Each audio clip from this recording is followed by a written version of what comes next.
No, man, what's the waste? Waste product from respiration.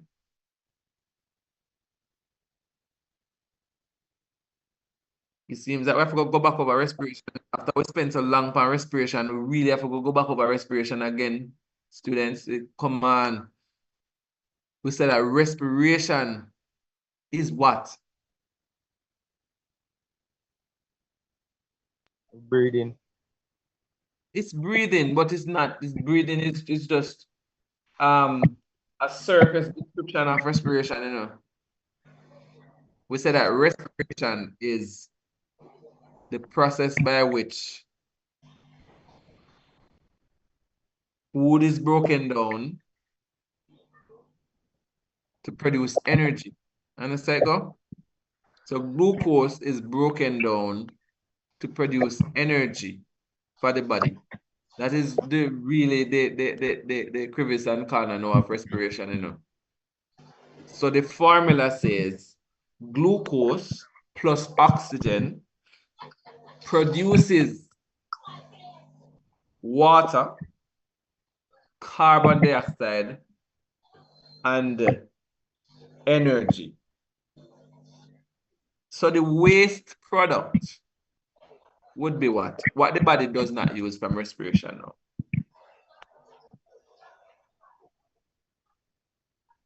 The body can sleep on me. Water is one. What else? Kamisha, are you there? Sir, hello, Yep. please. They say glucose, Narvad, you know me not hear you well. water, carbon dioxide. Carbon dioxide. Listen, if me ask you that question again, man. True, me stop cuss bad word long time, you know. If me ask you that question again, man, me tell you something, man. It's respiration. You see, once you hear respiration in the body, listen, once you hear respiration in the body, it have to, the matter about waste product, it have to be carbon dioxide, the matter about. Not even so much the water, but it's the have to be the carbon dioxide that you're talking about. Because we describe how the red blood cells' sole function is to carry oxygen and pick up carbon dioxide and carry it back to the lungs. We had described that many, many times. At times it's meant now, so we have to get that in our head. Human and social biology, the things are prerequisites. So in order for you to understand the whole concept of respiration, you'd have to understand cells and the fact that we did the mitochondria and describe what happens in there. Now, in order for you to truly understand this whole circulatory process, it requires you to understand the concept of respiration. So go back over it and look back at the respiration and breathing, the whole system of it, the raw materials needed and the products. Importantly, we need to understand that, right? Respiration is a very critical process in the body, right? As a result, we need to understand it. So don't bother, let us have a discussion again.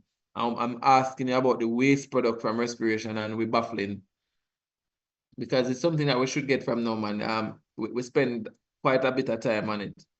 So let us try to cement that. Trust me, respiration is very important. All right?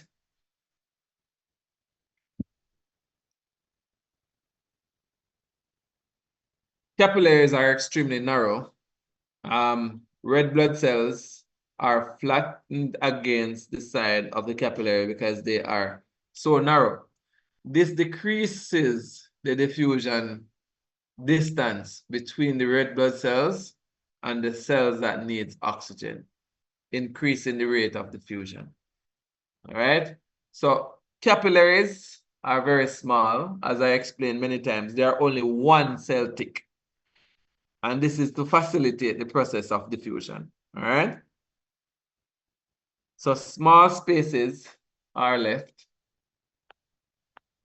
between the endothelial cell that makes up the capillary walls. These spaces allow white blood cells to leave the capillaries and destroy infections in the tissue. All right? All right, so when this session ends, I'm going to give you a 5-minute break. And then we start again. How much time? We have 2 minutes. We start back at 4:30. All right? Everybody hearing me?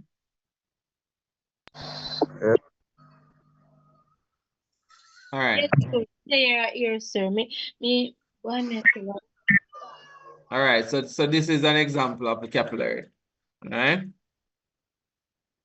Thin walls, 1 cell thick with the endothelial cell.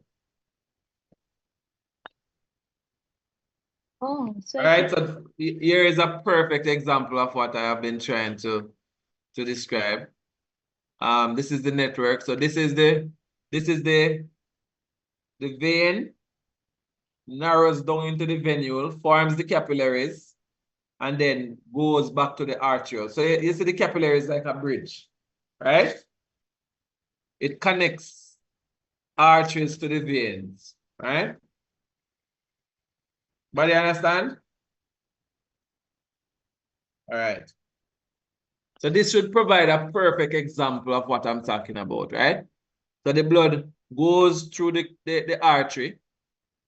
Sorry, the blood goes through the artery and then goes around into the arteriole. The arteriole just means that it is narrowing, right? It's just like, it's shaped like a baseball bat. So the bigger part is the artery, and then it narrows down into the angle, which forms the arteriole, and narrow down until it forms the capillaries. And then it joins back. So the blood goes through the kidney, for example. So this is the kidney you're looking at. So the capillaries run through the kidney and then come back. The blood now come back into the vein and come back to the heart. Understand, Kim? sir, me I ride and whistle. Me I tell you the truth. Me there, I listen to you, but me there I ride and whistle. Boy, look like I just ride here, you know. I listen, sir. Me I go back. My head drop off. No, true. In man account deliver. All right, so see it here now. So this is the path that blood travels. It goes from the heart to the arteries, goes to the arteriole, then to the capillaries, goes to the venule, then to the vein, and then back to the heart. All right, that's the path for blood.